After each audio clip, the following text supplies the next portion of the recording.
Hello and welcome. I'm Joanna Junak and this is GFN News on GFN.tv. Australia's National Health and Medical Research Council is the country's top health and medical research organization. Its advice guides national health policy on various issues. In 2022, the NHMRC published a position statement on electronic cigarettes.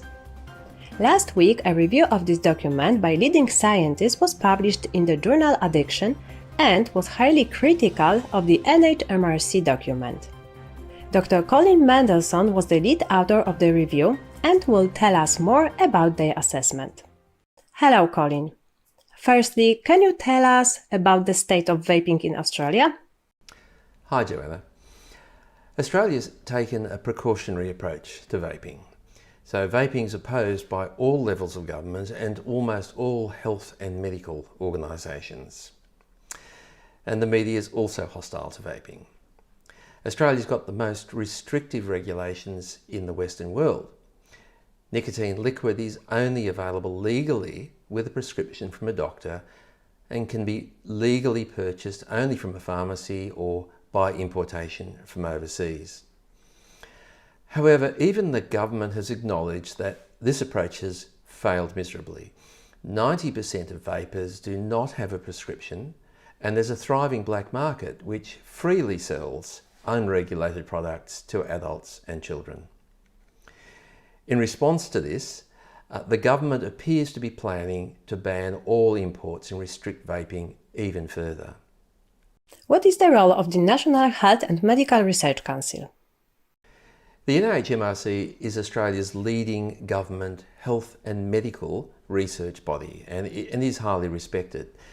It provides grants for medical research and develops position statements to guide national health policy. Well, last year it released a statement on vaping which is widely used to justify the anti-vaping narrative in Australia. You recently led a review of the NHMRC statement. What was your assessment of it? Our review found that the NHMRC document was seriously flawed. It contained misinformation and was biased against vaping. We concluded that it fails to meet the high standard expected of a leading international scientific body. What were some of your concerns about the document? Well, firstly, it exaggerated the risks of vaping and failed to compare them to the alternative, tobacco smoking. For example, it emphasised the presence of chemicals in vapour without making it clear that most of these chemicals are at low or trace levels, and that most are far lower than in tobacco smoke. It also exaggerated the long-term risks of vaping. However, we are confident that long-term vaping is highly likely to be far less harmful than smoking based on the substantial reduction in toxic chemicals and biomarkers, and because of the improvements in the health of many smokers and in health conditions when smokers switch.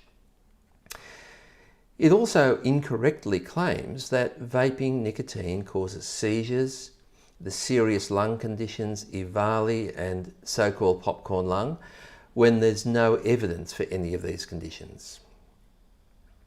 Secondly, the NHMRC incorrectly claimed that there's weak evidence that vaping is an effective quitting aid. Well, this is in contrast to the 2022 Cochrane review of randomised controlled trials, which concluded that there is high certainty evidence that electronic cigarettes are more effective than NRT. It also dismissed the findings from other studies that support the randomised control trial results, such as evidence from the UK Stop Smoking Services, observational studies, population studies, and a decline in national smoking rates where vaping is freely available. And when you take all this evidence together, the argument is compelling that vaping is an effective quitting aid for both individuals and at the population level. What did the NHMRC say about youth vaping? Well, the statement gave strong support to the gateway theory that vaping causes young people to go on to smoke. However, we now know that the opposite is more likely to be true. As youth vaping has increased, we've seen an accelerated decline in youth smoking in many countries. There's growing evidence that vaping is diverting more people away from smoking than encouraging them to smoke. Most importantly, it doesn't appear that youth vaping leads to sustained cigarette use, which is the main public health concern. Did the NHMRC acknowledge the effect of vaping on smoking rates? The NHMRC dismissed the clear evidence that vaping is already having a positive net public health effect. Numerous studies have found that vaping is associated with more frequent quit attempts and greater quit success than other methods, and that the decline in smoking has accelerated since vaping became available. For example, in New Zealand, in the 2 years after vaping was legalised in 2020, the adult daily smoking rate fell by an unprecedented 33% in 2 years. In comparison, in Australia, the smoking rate declines by about 2% per year. But most importantly, vaping is the most popular aid for quitting or reducing smoking in Western countries. And because of its proven effectiveness and wide reach, it's likely to have a far greater population effect than any other cessation therapy. What was their view about the precautionary principle? The NHMRC statement argues that we should follow the precautionary principle and not allow vaping because of uncertainty about long-term risks. However, the precautionary principle requires a comparison of the risks of introducing a new product with the risks of delaying its introduction. Now, in the case of vaping, the relatively small risks of harm will be far outweighed by the substantial known harms from delaying access to current smokers. And while there's some uncertainty about vaping, it's well established that up to 2 in 3 smokers who smoke long-term will die prematurely from smoking. And many of these could be prevented by vaping. Was there any evidence of bias in the NHMRC report? Yes, look, we were very concerned about the makeup of the working committee. 3 members of the committee have published papers opposing vaping. Other members represent organisations which have made strong public anti-vaping statements.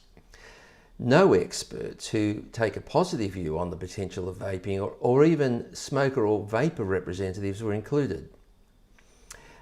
Having a strong position on vaping can influence how people interpret the evidence to support a predetermined policy position. And what were your conclusions from this review?